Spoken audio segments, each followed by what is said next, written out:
Hey mga kaibigan, welcome back. Ngayon ipapakita ko sa inyo ang isang 2019 Thai action drama film na The Cave. May mga spoilers sa unahan, umupo lang, mag-relax at i-enjoy ang video. Nagsimula ang pelikula noong Sabado, Hunyo 23, 2018. Isang grupo ng mga batang manlalaro ng soccer at ang kanilang 25 taong gulang na assistant coach ay pumunta sa isang kuweba pagkatapos ng kanilang football training. Sumakay ang mga bata ng kanilang bisikleta papunta sa kuweba, ang akala nila ay magiging masayang araw ng bonding, ngunit nauwi ito sa trahedya. Sa madaling araw, bumuhos ang malakas na ulan. Isa sa mga gwardya ang nag-check sa lugar malapit sa kuweba para tingnan kung may tao doon. Sa gulat ng gwardya, nakita niya ang mga bisikleta at sapatos ng mga batang football na alam niyang may mangyayari sa kanila. Agad na humingi ng tulong ang gwardya para sa pagsagip sa kuweba. Alam ng football team na sila ay nasa panganib. Dumating ang mga security officers, ngunit wala silang magawa para iligtas sila dahil mahirap silang sagipin sa gabi na may malakas na ulan. Ilan sa kanila ay gusto nang umuwi, ngunit hindi nila mahanap ang daan palabas, kahit na mas mataas na lugar para makatakas sa tubig. Kinabukasan, ang balita na ang 12 batang lalaki ay naipit sa kuweba ay umabot na sa bayan at kalaunan ay kumalat sa buong mundo. Nakarating ang balita sa US Indo-Pacific Command sa Hawaii. Ang mga propesyonal at mga tenyente ay tumatawag sa iba't ibang bansa para ipaalam ang tungkol sa mga nawawalang bata. Inabisuhan sila ng embahada ng Bangkok tungkol sa trahedya para humingi ng tulong. Inanunsyo ng gobyerno ng Thailand sa publiko na manatiling kalmado ang mga tao dahil ililigtas nila ang mga tao sa loob ng kuweba sa tulong ng mga propesyonal na divers. Nang malaman ng mga tao ang anunsyo, pumunta sila sa lugar malapit sa kuweba para mag-alok ng anumang kinakailangang suporta. Nagsimula ang rescue team na magplano at mag-brief sa isa't isa ng naaayon. Ininform ng US Lieutenant ang mga ito tungkol sa mahahalagang detalye kasama ang pasukan ng kuweba kung saan eksaktong na-trap ang football team at ang kanilang tsansa ng kaligtasan. Ang football team ay nasa loob ng kuweba ng mahigit 72 oras at nagsisimula na ang mahirap na bahagi. Habang gutom at uhaw ang mga bata, nag-isip ang coach ng paraan para mapawi ang kanilang uhaw sa pamamagitan ng pag-inom mula sa tubig na tumutulo mula sa bato ng kuweba. Pumunta ang rescue team sa pasukan, ngunit ang kanilang alalahanin ay magiging mahirap silang sagipin kung lalong lumakas ang ulan. Ang tsansa ng kanilang kaligtasan ay maaaring manipis kung mangyari ito dahil ang tubig ay diretso papasok sa kuweba at mabilis itong mapupuno. Dumating ang mas maraming dayuhang divers, kasama si Mr. Tan Xiaolong, isang cave diving instructor mula sa Peaceland Foundation. Nag-usap ang Thai Navy SEALs at si Mr. Tan Xiaolong tungkol sa mga taong maaaring managot para sa kaligtasan. 5 araw na mula nang pumasok ang football team sa kuweba. At sa loob ng 5 araw din, hindi sila kumakain o umiinom ng kahit ano, nagbibiro sila para kahit papaano ay mapagan ang lahat ng pagkabalisa at hirap na nararamdaman nila dahil ito lang ang magagawa nila. Habang naghihintay ng pagsagip, nag-alok ng tulong ang isang lalaking nagngangalang Puyan Taiwan sa pamamagitan ng pagbibigay ng mas maraming water pumps ngunit kailangan niyang kumuha ng permit muna para makilahok sa misyon.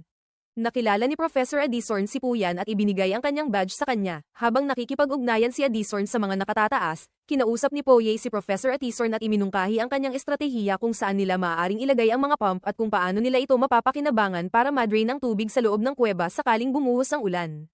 Nagbibigay ng mga update ang mga reporter mula sa iba't ibang bansa tungkol sa insidente. Humihingi sila ng dasal para sa kalagayan ng football team dahil wala silang ideya kung buhay pa sila o hindi na.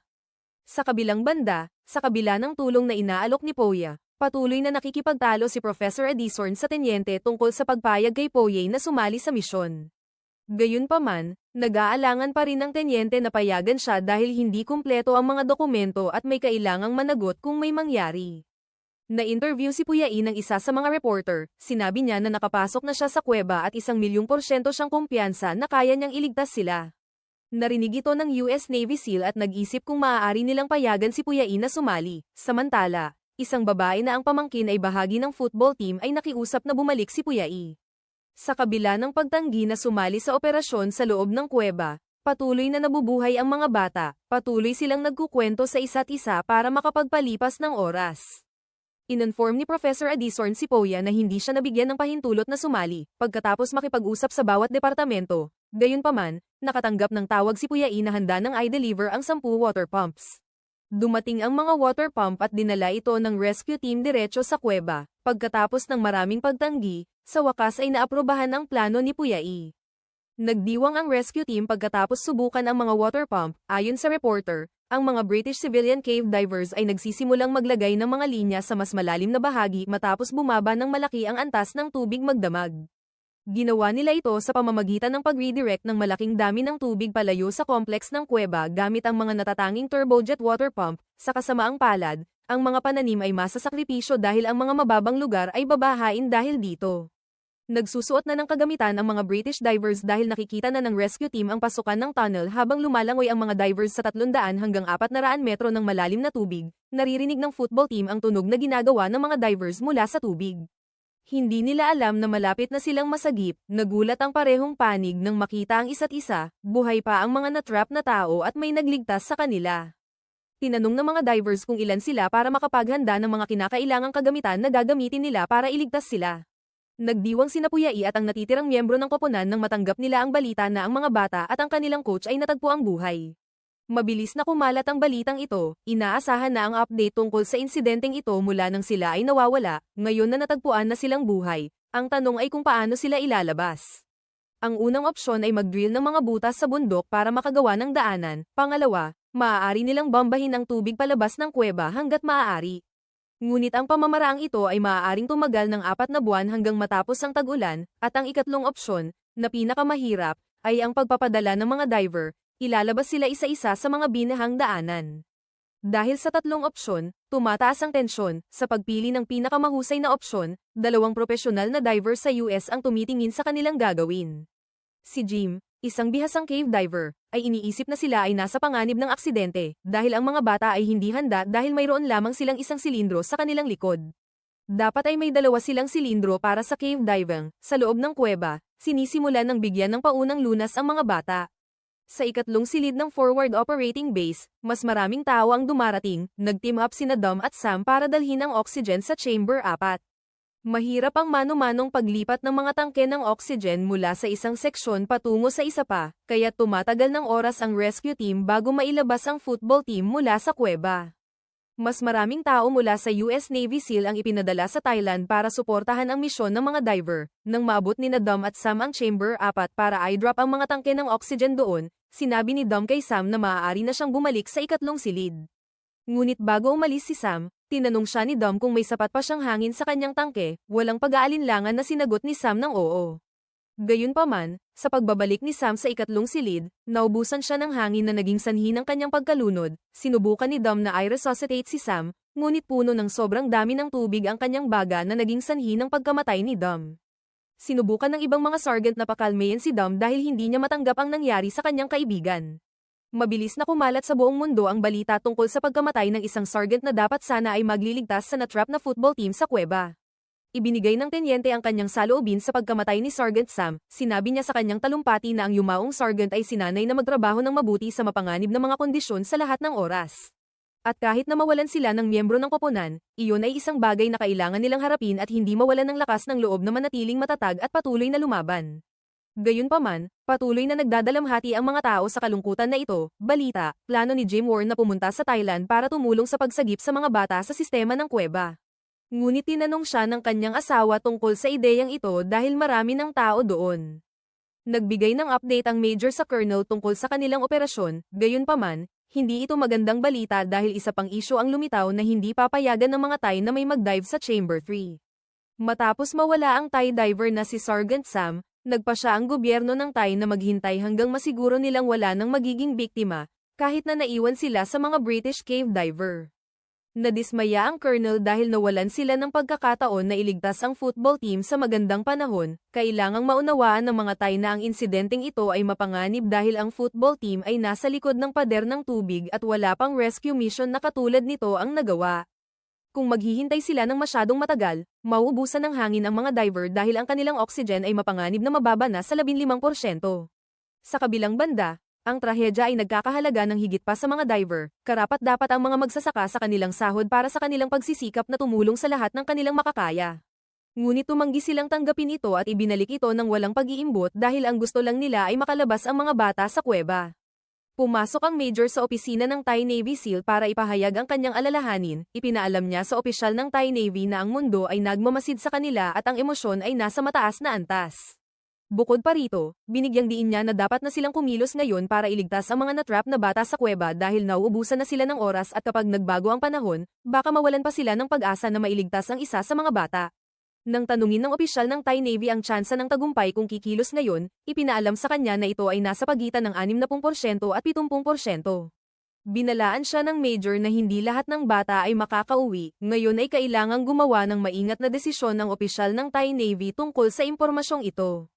Naghahanda si Jim Warney na pumunta sa Thailand habang pinapayagan siya ng kanyang asawa. Dumating ang mga kaibigan ni Jim Warney sa kanyang bahay para magbigay ng karagdagang kagamitan na kakailanganin niya, tulad ng side mount wing, maraming torch, weight belt harnesses, reg servicing kits, clamp, regs at iba pa. Araw na ng operasyon para iligtas ang mga natrap na bata sa sistema ng kuweba at nagmamasid ang mga tao. Ngunit hindi makapasok ang mga reporter sa kuweba dahil mataas pa rin ang antas ng tubig at halos wala silang makita doon. Makikipagtulungan ng militar ng Thai sa mga British at American divers para iligtas ang 12 batang lalaki at ang kanilang coach, dinagsa ng mga tao ang gobernador pagdating niya. Makikita ang kabutihan at pagkakaisa ng mga Thai sa kung paano nila inaalagaan ang mga rescuer at iba pa kapag nagluluto sila ng pagkain para sa kanila. Ang US Navy SEALs ay ipinaalam kay Ben na may problema sila sa mga maskara at humihiling ng kanyang tulong, mukhang masyadong malaki ang mga maskara para sa mga bata, kaya kakailanganin nila ng opsyon na may paborableng presyon. Ang US Navy SEALs ay nakakuha ng mga positive pressure face mask mula sa ibang bansa at kailangan nilang dumating sa oras, kaya't humingi sila ng tulong ni Ben na makuha ang mga ito sa isang Thai Airways flight sa lalong madaling panahon. Habang ang ilang mga maskara ay papunta na sa Thailand, ang rescue team ay nagsimula ng maghanda para sa pagsisid.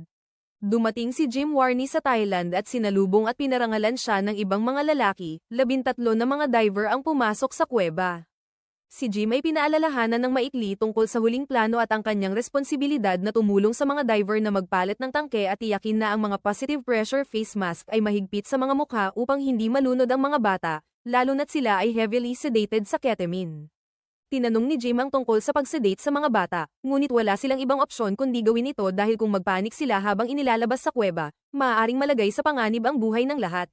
Pumasok na sina Jim, Warney at Connor sa ikatlong silid, isa sa mga American diver ang nagutos sa kanyang kapwa diver na siguraduhing may lahat ng kailangan sina Jim at Connor. Lumangoy sina Jim at Connor sa malalim na tubig upang maabot ang ikalimang silid, naghihintay hanggang kailanganin ang kanilang tulong. Sabik ang mga reporter na iulat na 2 bata ang matagumpay na nailabas mula sa kuweba, diretso ang mga bata sa ospital sa ibaba ng burol. Ang rescue mission ay nasa buong galaw at inaasahan ng mga tao na ang natitirang mga bata at ang kanilang coach ay may iligtas. Dumating ang punong ministro at lubos na nagpapasalamat sa lahat. Kinabukasan, hiningi kay Jim na i-sedate ang mga bata dahil nagkasakit ang taong in charge sa paggawa nito. Hindi nagatubili si Jim na gawin ito at bibigyan siya ng maikling impormasyon kung paano mag-sedate ng maayos. Lumangoy sina Jim at iba pang mga divers sa ikalimang silid at naghihintay ng mas maraming bata na dumating. Nagkaroon ng mga maliliit na pag-uusap sa pagitan ng mga diver, pinag-uusapan ang mga rescue operation na nagawa nila noon. Cristo, isa sa mga diver ang nakarating sa ikalimang silid kasama ang isa sa mga bata. Tumulong sina Jim at ang kanyang kapwa diver sa pamamagitan ng paglalagay ng mga maskara at pag-sedate sa mga bata, mas maraming bata ang dumating sa istasyon ni Jim. Samantala, hiningi kay Jim na maging karagdagang diver para iligtas ang natitirang mga bata. Kinabukasan, kaunti na lang ang mga batang natitira sa kuweba at nakikita ng mga tao ang pag-asa na matapos na ang insidenteng ito. Tinawagan ni Jim ang kanyang asawa at sinabi sa kanya na sa araw na ililigtas ni Jim ang coach, ipinaalam sa kanila na magiging mas mahirap iligtas siya dahil mabigat ang coach at nagsisimula ng umulan. Nerbiyuso rin siya tungkol sa misyong ito. Sumisid si Jim sa ika-7 at ika-8 silid, isa sa mga bata ang nakarating sa ika-8 silid at siya ay inihanda para mailigtas. Walang problema hanggang sa makarating sila sa ika-5 silid kung saan nagsimulang maging mulat ang bata at nagdulot ito ng kanyang pagpanik. Nawala ni Jim ang bag ng mga iniksyon, ngunit nagawa pa rin niyang mag-inject ng isa sa katawan ng bata. Pagkatapos ng ilang oras, sa wakas ay nakarating sila sa ika-3 silid at sinimulan nilang ilipat ang bata mula sa ika-3 silid patungo sa unang silid hanggang sa tuluyan siyang makalabas. Ang coach ay dinala sa pinakamalapit na ospital at sa sandaling siya ay magkamalay, hinanap niya ang kanyang mga bata, naging emosyonal ang coach. Nagtapos ang pelikula sa pagdiriwang ng mga tao sa matagumpay na rescue mission, ang paniniwala ng rescue team na hindi nila mailalabas ng buhay ang lahat ng mga bata ay napatunayang mali. Sa kabila ng lahat ng balakid, lahat ng 13 miyembro ay nakalabas ng buhay, lahat ng mga diver ay tinrato ng dignidad at respeto, lalo na si Jim Warnier. Sa loob ng mahigit 2 linggo, isang kwento ng kabayanihan at sakripisyo ang pumukaw sa buong mundo. Salamat sa panonood. Mag-subscribe para sa mas maraming video na tulad nito upang makatulong sa channel. Magandang araw!